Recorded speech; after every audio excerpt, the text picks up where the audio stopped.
Hello, Gemini, Sun, Moon, Rising, and Venus signs. Kamusta kayo? Sana po ay nasa mabuti kayong kalagayan.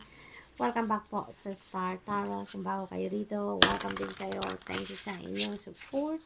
I truly appreciate it. God bless you all. Gemini, paunang mensahe ninyo ay Four of Pentacles. Ayan. So, sabi dito, treat yourself to something shiny every now and again. Dahil, nga naman, kung ano man yung pera ngayon na meron kayo, ano man yung bunga ng inyong pagsisikap, pagtatrabaho, talaga naman, pinagtrabahuan nyo din yan, Gemini. You deserve it as well, na i-enjoy nyo naman, i-treat nyo naman ang inyong sarili, no?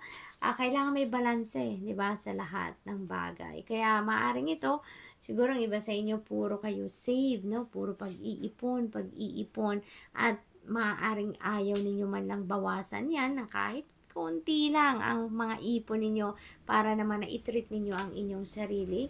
Kasi, di ba, ano din yan para din na mas ma-inspire kayo, mas lalo kayong ma-motivate, mas lalo kayong sipagin sa pagtatrabaho, paghahanap buhay, hindi ba? Paminsan-minsan, kahit konti lang, kahit simpleng bagay lang, no? Mabili ninyo para sa sarili ninyo, or ma-experience man lang ninyo. Alam mo yun, yung kahit pag sa self-care, no? Gawin ninyo yan, no? Kahit pangbayad lang sa spa, pangbayad lang sa massage, diba? Yung mga ganun ba? You need that, no? Kaya balance din ang kailangan dito, Gemini, okay? I-treat nyo naman ang inyong sarili. So, we have 10 of Wands. Ayan. This is a beautiful energy kasi si 10 of Wands, this is an ending and a beginning energy. Ang iba sa inyo dito, bigat na, hirap na sa isang bagay or sa isang sitwasyon. Matagal ninyo itong pinagtiisan, matagal ninyo itong pinagsikapan.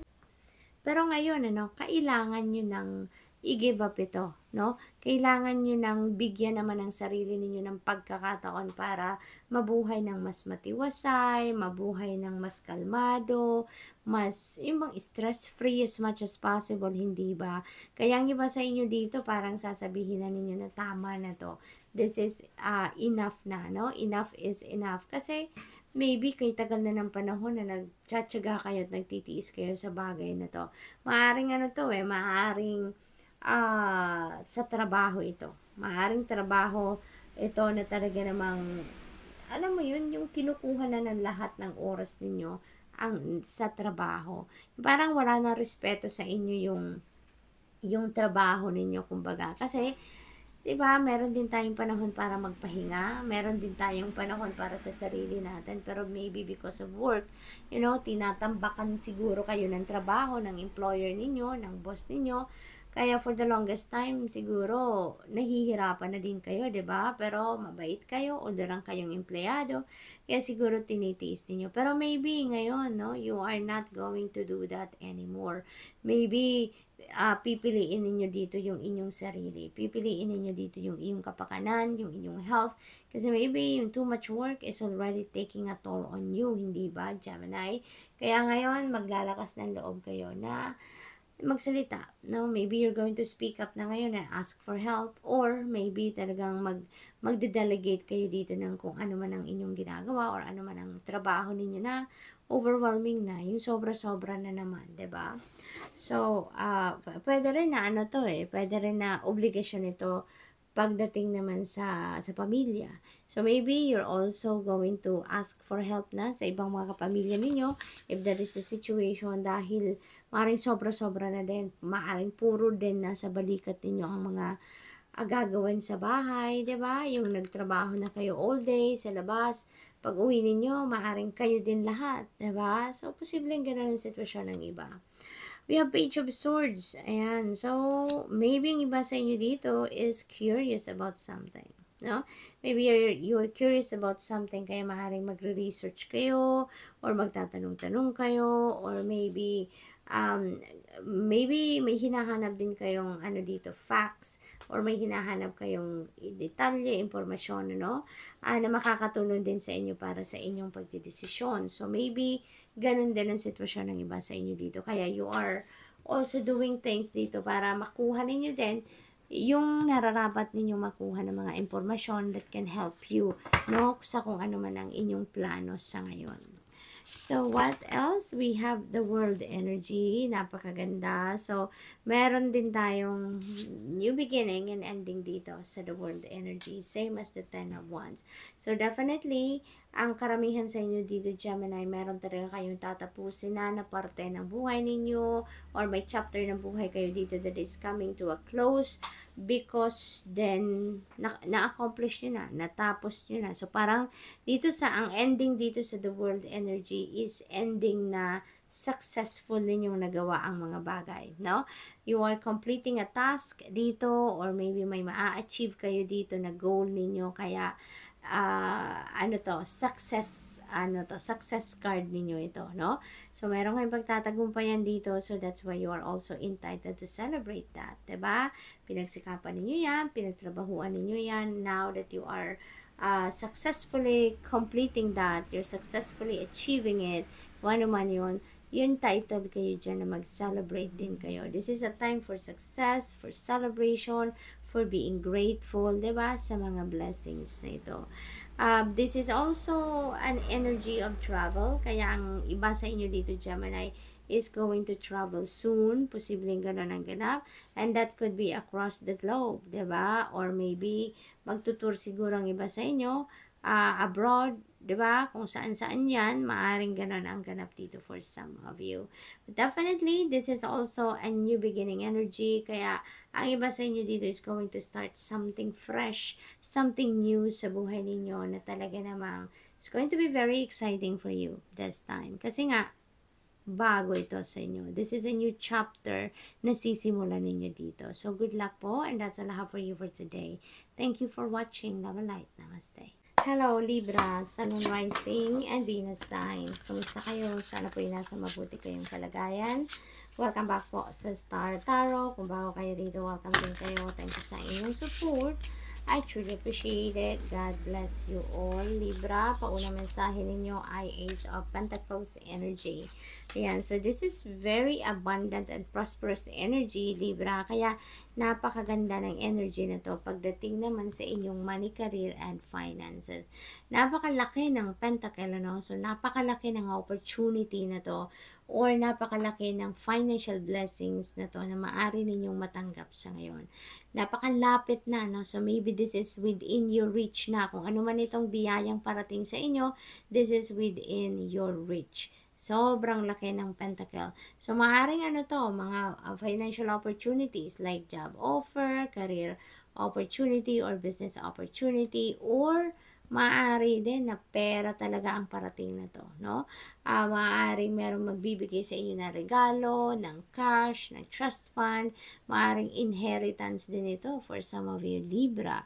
So, maaaring isang, maaaring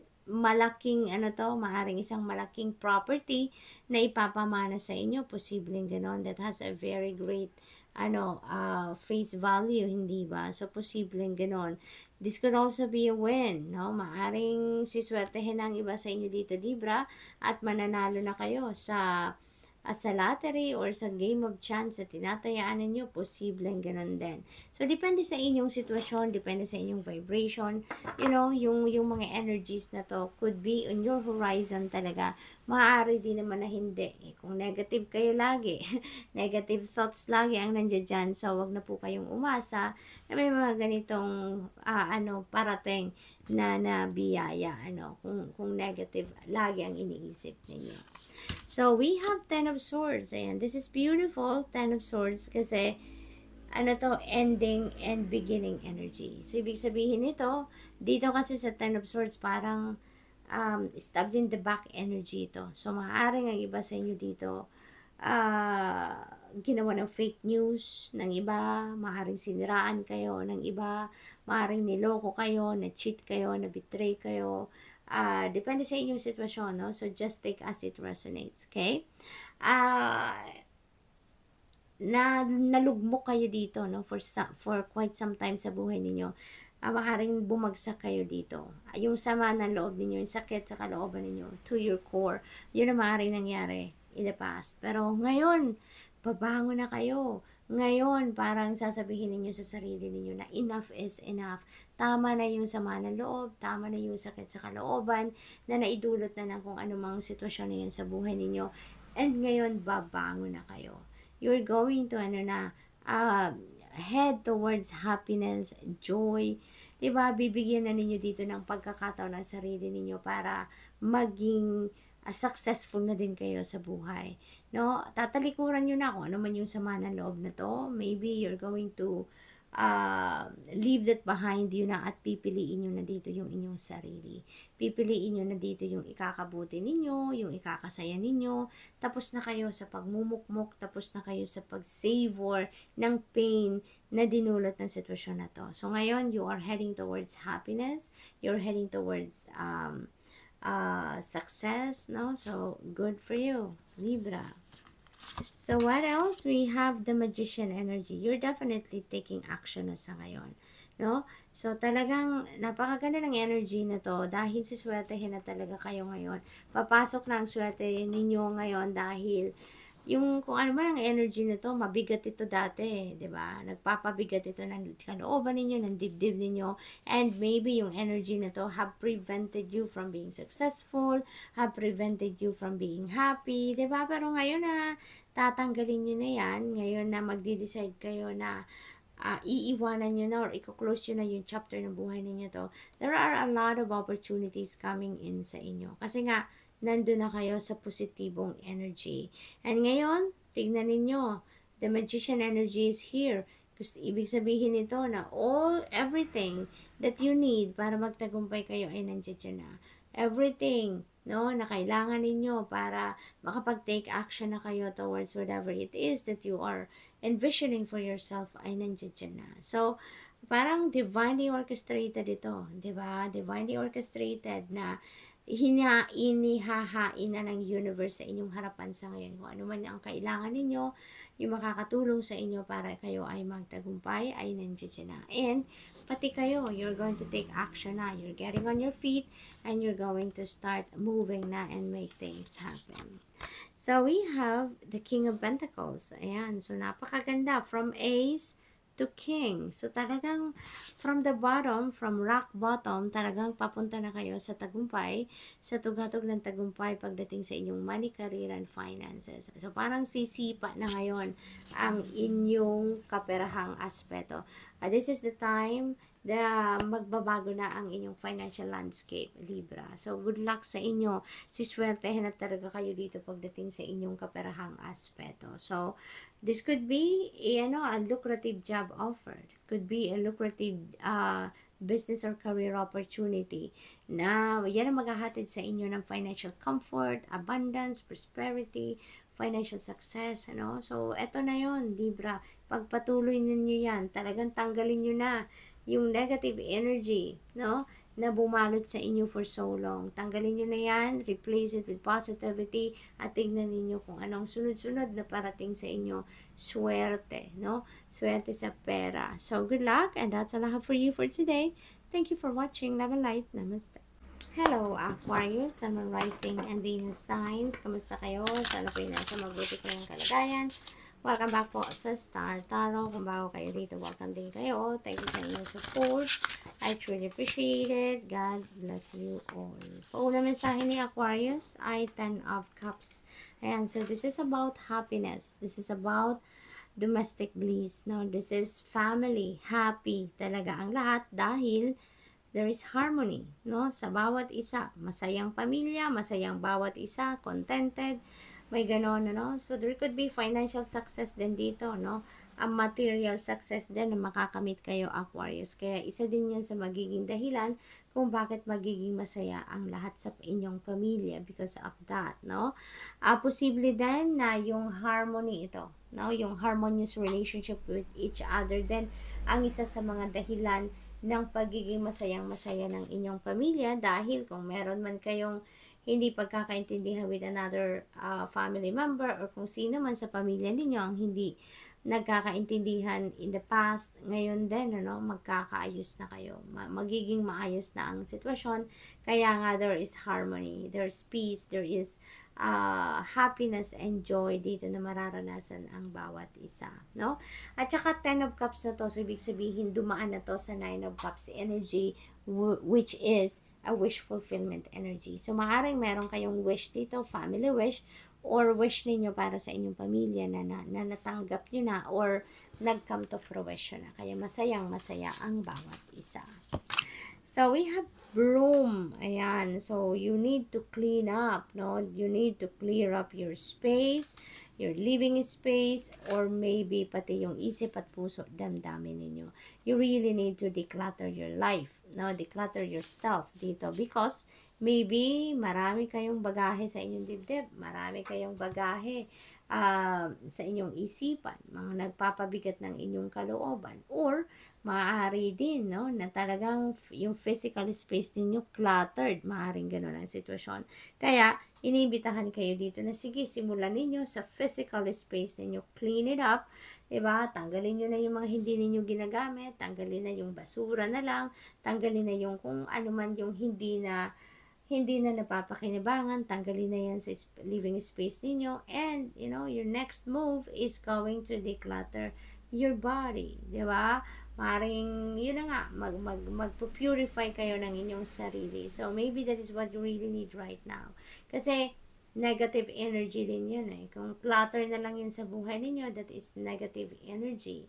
Kung hindi na ninyo napapakinabangan, hindi naman supportive of you, of your soul's evolution, that is negativity na ang hatid sa inyo niyan. Okay? So, para maalis ang barrier, no? Between you and this 10 of Cups energy, talagang necessary na linisin ninyo na ang buhay ninyo. Unti-unti, linisin nyo na ang inyong sarili. Okay? So, we have 7 of Pentacles. Maybe you are, waiting for something, no?